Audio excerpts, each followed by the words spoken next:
Hi, everyone, and thanks for tuning in. I'm Josh. And I'm Sarah. And we are the Hiking Fools, bringing you unique personal insight on Glacier National Park that you can't get anywhere else. In this episode, we are discussing Scenic Point, and we'll cover some of the things you need to know before you go. The Scenic Point Trail is exactly that. It's on the east side of the park in the Two Medicine area, and it's a popular hike, but it's not simple, I wouldn't say, Sarah. It's a 6 or 7 miles round trip, depending whether you get to the saddle or go all the way to the point. But it's, for experienced hikers, it's a half a day, and it's got some elevation change, but definitely doable for most hikers. And if you're coming from Kalispell, it's around a 2-hour drive. You kind of enter at the Two Medicine entrance, and it dead ends at the lake. But before you get to the lake, you'll pass, right when you go in, you'll pass Running Eagle Falls, and just a mile or two, you get to the trailhead of Scenic Point. So you're not going as far as the lake. You can go there, like if you need more snacks or food for the hike, there is a camp store there too. But the trailhead is located before that point, and there's a decent sized parking area, but get there early. The trail's pretty exposed and it gets hot pretty quickly. So get there early to get a spot and to get on the trail before it gets too hot. And I got to tell you, the trailhead, I don't know, the last 4 or 5 times we've been there, some bighorn sheep wandering around. It's kind of neat. Too close for comfort, almost. Remember to keep your distance, 50 yards for that type of wildlife, 100 yards for the larger animals, the critters. And but it's so neat to see. It kind of jazzes you up before the hike and thinking, wow, what a great glacier experience. But so look for them right in the parking lot. A lot of times the ewes and the younger bighorn sheep are hanging around.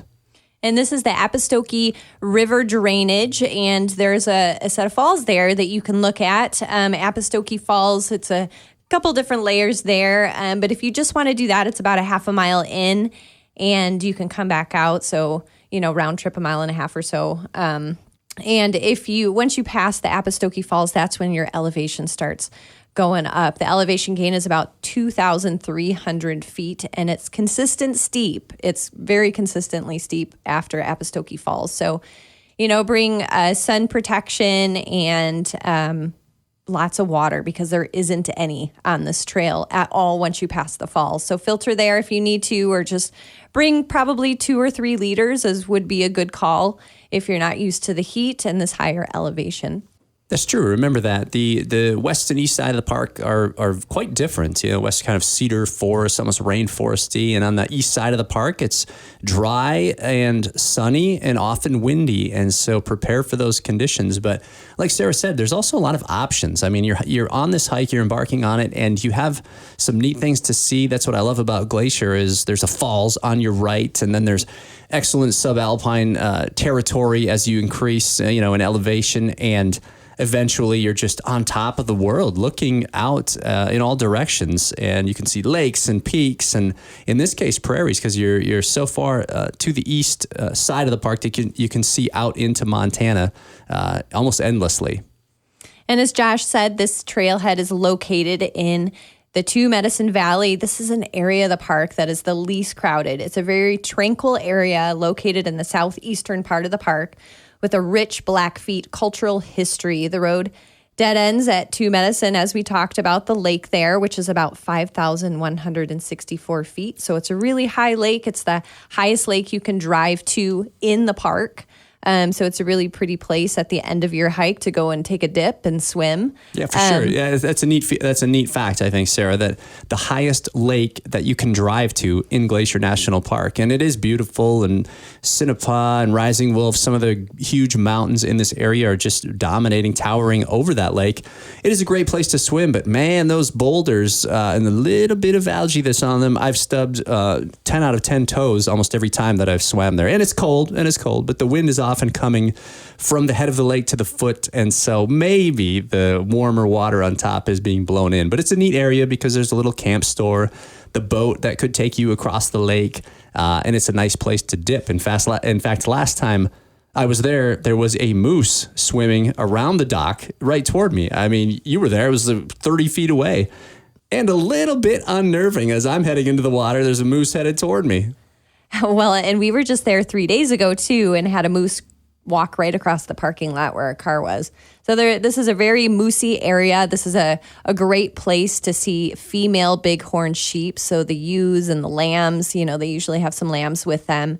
And we've seen them plenty of times hiking this trail. In fact, at one point we saw a black bear coming back down right into the forest there. Great. Yes, right into the forest. Great story. I mean, it was a smaller black bear, but this is a lot of years ago. I can't remember exactly when, but we came across, we're heading out, it's just the final section of the trail, and there was a black bear, and he's standing up against a tree on his hind legs, and we were, wow, this is a little close. And he actually came onto the trail.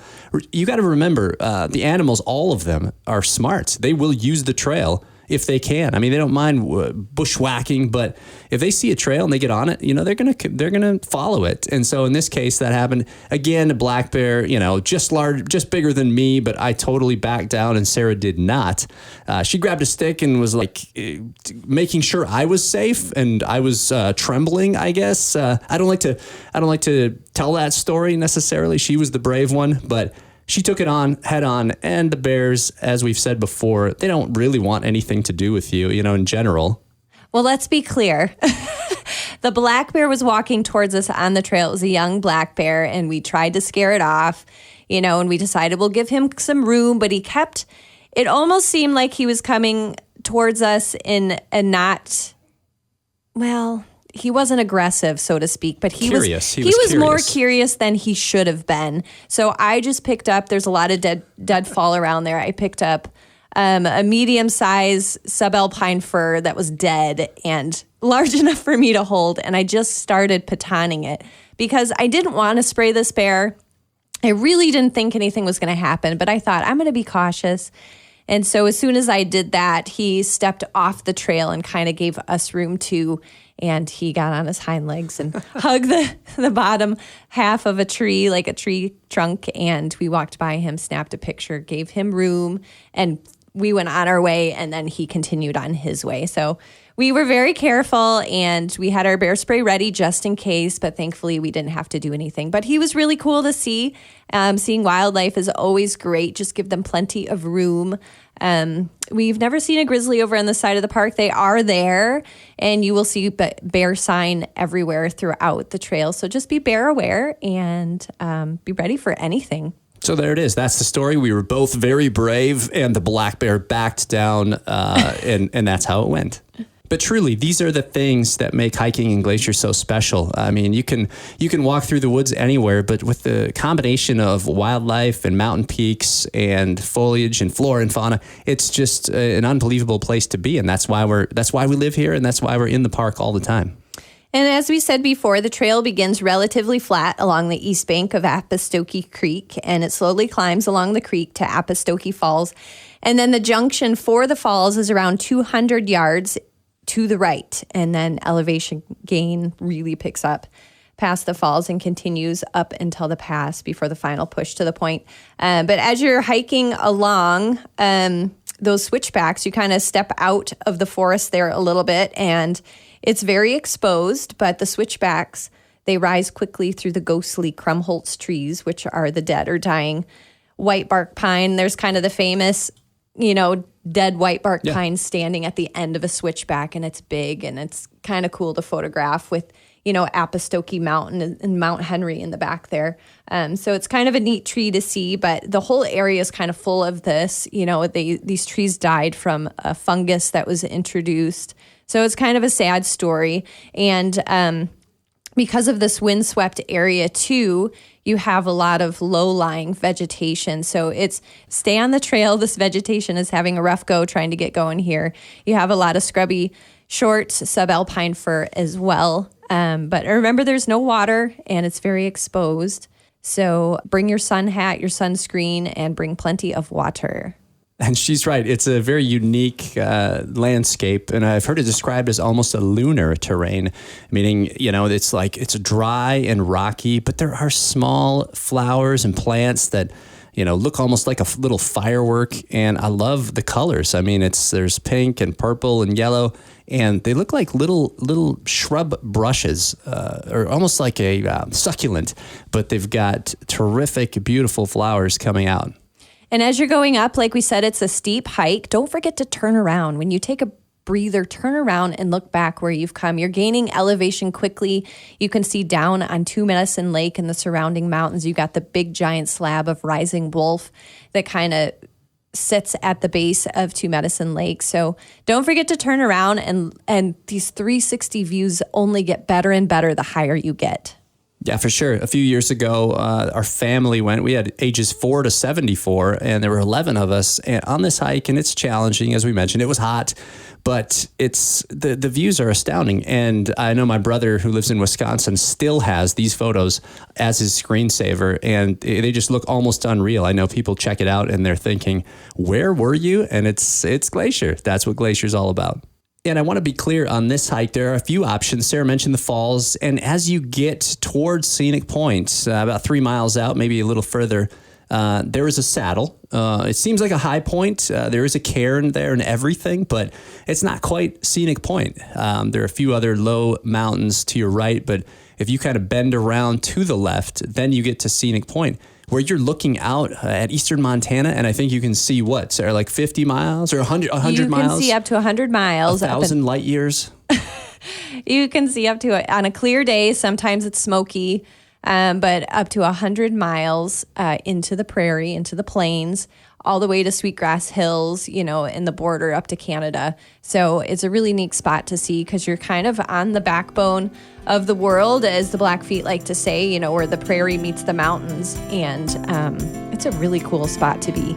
Absolutely. We love Scenic Point. Stick with us. We're taking a short commercial break, and we've got another segment coming right up. You wouldn't haul a 50-pound pack for a 3-mile hike, so why bank with a place that loads you down? At Freedom Bank, we keep it simple, smart, and mobile, so you can bank from your tent, the lake, or the top of Mount Brown. Proud sponsor of Hiking Fools, because life's an adventure, and we've got your back. Freedom Bank, we want to be your bank. Give us a call at 892-1776. Member FDIC. Welcome back, everybody. We are the Hiking Fools, and today we are discussing a place on the eastern side of the park called Scenic Point. And today's hike is a good one. Yeah, good thing Freedom Bank makes banking as easy as checking a trail map. Wherever you roam, in the Flathead Valley or Glacier Park, you can bank from anywhere. Yeah, thanks to Freedom Bank, proud sponsor of Hiking Fools. So the Scenic Point Trail, for an experienced hiker, is really more of a half-day hike. I think it's 6 miles a round trip out to the saddle, maybe a little further than that, a total of 7.5 or something if you go to the actual Scenic Point. And really, I suggest you go. I think the first couple of times we hiked this, we stopped there because there's a big pile of rocks called a cairn, and you're seeing into eastern Montana and back the other direction. And so you kind of think you're at Scenic Point, but you aren't quite there. So keep going. Yeah, when you get up to that little saddle, you take a right, and then you kind of veer at the base of a small little mound of a mountain off to the left, and it kind of dead ends out at the point itself. And remember, this is a steep hike, so if you're not used to that elevation gain, start early, take plenty of breaks, bring lots of water, let your heart rate rest, and continue to get up there. Don't give up, because it's well worth your effort to get up to this point. The point is very scenic, Sarah. It really is. Hence the name. But it is. She's right. It's dry and it's hot. But you leave from about little over 5,000 feet, and the point itself is close to 7,500. So just so you know the elevation, and we're always talking about, depends on your skill level, but we're always talking about thousands of feet of elevation gain. But remember, it's slow and steady, 1 foot in front of the other. And if you're coming from a place, visiting from a place of, low elevation or, sea level, just be aware of how you might react and kind of be ready for anything. But you can do it. It sounds crazy. People say, I walk to work, it's a half mile each way. And now we're talking about a 15-mile hike with a couple of 1,000 feet of elevation gain. But you can do it, prepare. And when you come here to Glacier, then that's the challenge, and that's what you've worked for. So like most valleys in the park, this valley has been dramatically carved by a glacier with its distinct U-shaped carved area, the foundational shape, obviously. But with the continual flowing of Apostokee Creek, the erosion continues, and now with a more V-shaped valley. And Apostoke. So we have all these awesome names that are in the park, names of the valleys, the creeks, the peaks. There's a book that I picked up in a gift shop in Glacier probably 20 years ago. I don't think they have it in the gift shops now. You could probably find it online, maybe at a local thrift store, but it's called Place Names of Glacier National Park by Jack Holterman. And I often reference that after we've been hiking on the trail. I'm like, wow, why was this called this? This book gives you a lot of historical information. So it's a good book to have if you're hiking in Glacier, if you've just moved here, or if you're here briefly, you can look stuff up online too. But I really love this book, and I reference it quite often. So Apostoke. Apostoke refers to the Blackfeet creator or god. And years ago, a topographer asked a Blackfeet guide for the Blackfeet word for overseer.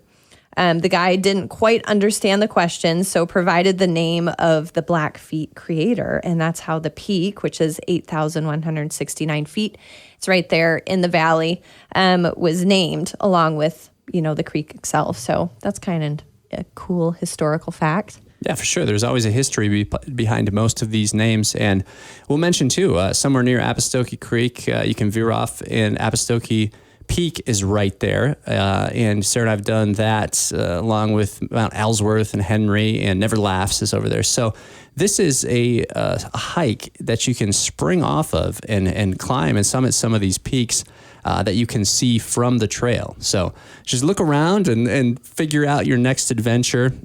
Scenic Point's a couple of miles. Maybe you want to bite off even more than that.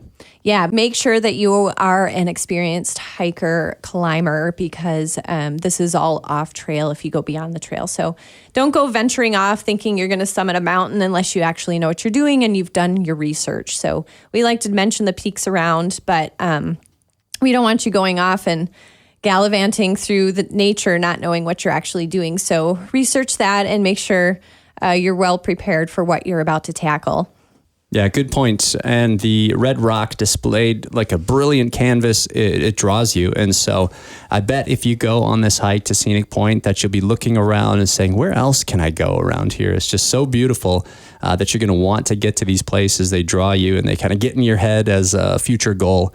And we encourage that, but we're also saying over and over, don't embark on something that you just don't know much about, because it can be very dangerous. Know what you're up to before you head out. And remember to stay on the trail. This is a harsh, windswept landscape that has stunted the growth of all this vegetation around you. So take it all in, but stay on the trail.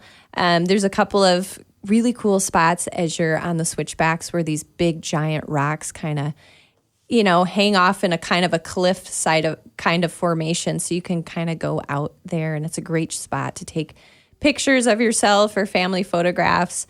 I really love doing that, just looking down on the Two Medicine Valley. So this is a great hike. I think it's a good family hike. Just start early because, like we said before, it's steep, but it's not very long, which makes it somewhat doable for a day hike. And seriously, the east side of the park, very dry, very open, exposed, and rocky, and very windy. This is no joke. Seriously, we're not talking gentle mountain breeze. We're talking hold on to your hat or it's gone to North Dakota. And so just be aware. It dries you out, which whether it's hot or not, you need water to maintain that level of hydration so that you're not, bonking when you get toward the goal. And so you just want to be sure that you're ready. And seriously, that top section offers zero shelter. It's beautiful, but you're exposed the whole time and the whole way up. And once you're there, and it's, as most mountain passes are, it's super windy. So hold on to your hats and bring maybe a windbreaker. That's helpful. And on cooler days, a puffy is always nice to have as well. A puffy jacket. You've referenced that a few times, a puffy. What she's talking about is that down synthetic jacket that just packs down to like the size of your fist. But it's so warm, it's so light. It's always worth having. And don't forget to dress in layers. If you've got something that's moisture wicking at the bottom, you've got something a little warmer, like the puffy jacket. If you're wondering what that is, just come to Montana in the spring, fall, winter, and every person will have one on, and you'll say, oh, that's the puffy they're talking about. And then always have a rain layer to go over the top of that. And that's the winning combination, and you'll stay warm and dry without being weighed down. Yeah, in the mountains, the rain kind of picks up quickly, and especially in the Two Medicine Valley, they have thunderstorms that kind of roll in without you realizing it because they hide behind all these ridges. And there's a few things that we always have in our pack. We've talked about before, the water filter. We have plenty of snacks. We always have our trusty puffy, and rain gear because you just never know. When we know we're going to go in high elevation, we often have either a buff to cover our ears or, a warm hat. And sometimes even warm gloves is helpful to have as well. Yeah, and sunglasses. I don't know how many pairs I've lost on this side of the park. It's totally different from anywhere else, and I love it. But man, that one time, remember, my glasses flew off. One of the lenses broke and went flying as well. Luckily, we were able to recover them. If I wear a hat, it's gone 3 or 4 times every hike. So just be prepared for that. But definitely focus on both your, what you're going to wear, what you're going to eat, whether you have enough to drink, and where you're headed. To Scenic Point, it's a great point, 7,500 feet above sea level, and it's over 2,000 feet of elevation gain to get there, and 7.5 miles kind of round trip if you go to the point itself, and so that's what you're in for.